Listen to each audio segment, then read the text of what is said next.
Eu preciso de um milagre, necessito de um milagre. Eu não saio daqui enquanto eu não ver um milagre. Graça e paz do Senhor Jesus a todos, bem-vindos ao canal Palavra de Deus Diária. Obrigado por estarem aqui mais um dia conosco, prosseguindo na leitura e no entendimento dessa poderosa palavra. Se você não é inscrito, ative o sininho da notificação. Se você já é inscrito, não esquece de deixar aquele like que eu peço todos os capítulos.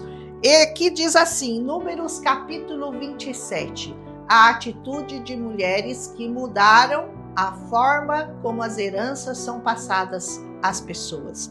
As filhas de Zelofeade, da família de Manassés, elas vêm até Moisés, pedindo para que ele desse uma parte da terra que era do seu pai para elas, porque o pai delas não havia se rebelado contra o Senhor e ele não tinha tido filhos, só tinha tido filhas. Versículos 3 e 4.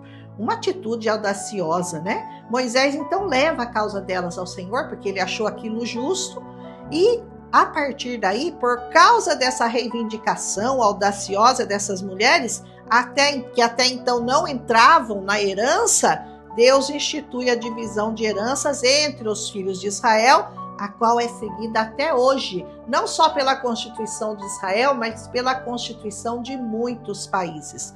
Deus disse, se um homem morrer e não tiver filhos, a herança será da filha, versículo 8. Se não tiver filhos e nem filhas, será dos irmãos. Se não tiver irmãos, terão direito os tios, versículo 10. E se não tiver nenhum desses, será do parente mais próximo, versículo 11. Deus então, depois de fazer isso, pede a Moisés para que suba até o monte de Abarim, e de onde ele podia avistar toda a terra de Israel. Versículo 12.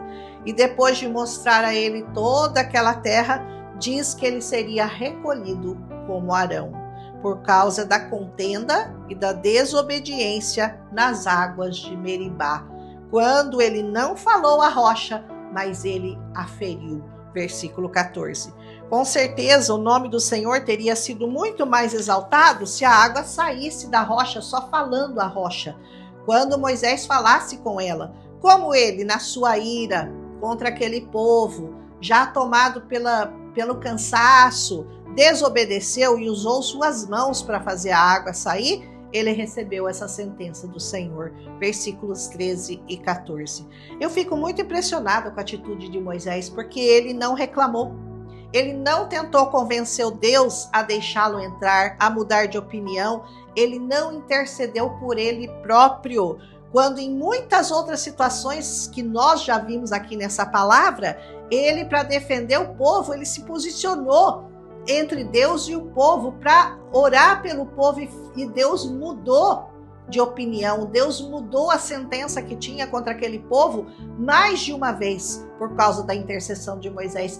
Mas quando foi para interceder por ele mesmo, ele não disse uma palavra, ele simplesmente aceitou, e a única preocupação dele continuava sendo aquele povo, porque depois disso, que o Senhor dá a sentença para ele, ele pergunta para o Senhor, ao Deus dos espíritos de toda a carne, como ele o chamou, quem iria à frente daquele povo para fazer entrar na terra para a qual a congregação, que não fosse como ovelhas que não têm pastor, para que eles não ficassem desamparados. A preocupação de Moisés era quem estaria à frente daquele povo. Versículo 16 e 17.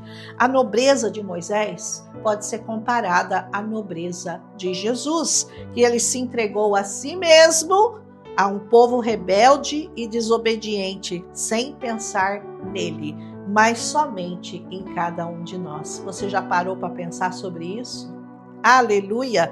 Gálatas 1:4 nos diz que ele se entregou voluntariamente pelos nossos pecados, a fim de nos resgatar deste atual e perverso sistema mundial. O Senhor então diz a Moisés que Josué, filho de Num, que estava sempre observando Moisés, que não se apartava da tenda do Moisés, lembram?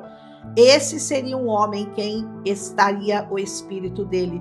Deveria ser levado ao sacerdote e diante da congregação receberia esta quantidade de honra para que fosse obedecido pela congregação, para que então o Josué recebesse essa honra e estaria à frente da congregação. Versículos 18, 19 e 20.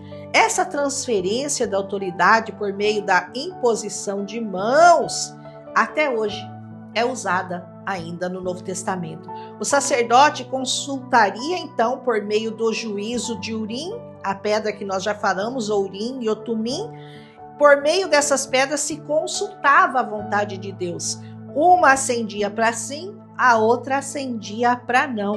Essas pedras estavam sobre o peito do sacerdote e ficavam dentro do bolso, onde estavam as 12 pedras em volta das tribos de Israel. E pelas mãos de Moisés foi dada a incumbência e passada para Josué a liderança daquele povo, como nós vamos ver quando o povo vai entrar na terra liderados por Josué. E assim termina esse capítulo, que nos mostra o cuidado de Deus em dar continuidade àquilo que ele prometeu ao povo de entrar na terra prometida. Aprenda aqui com Moisés duas coisas: o cuidado com o próximo mais do que com ele mesmo, e a obediência e a subserviência total ao Senhor, que o chamara para aquela nobre missão, que poderíamos dizer que, se fosse um filme, seria uma missão impossível, visto o número de dificuldades e inimigos que eles iriam enfrentar.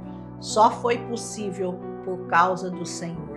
Muita coisa que parece impossível na sua vida é possível se o Senhor tomar a sua causa.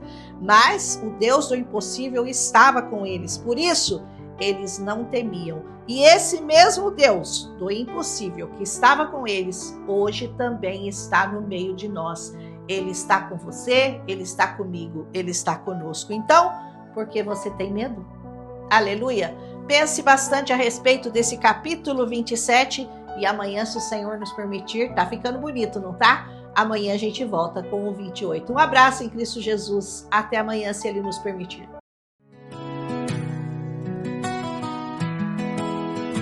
Eu preciso de um milagre, necessito de um milagre.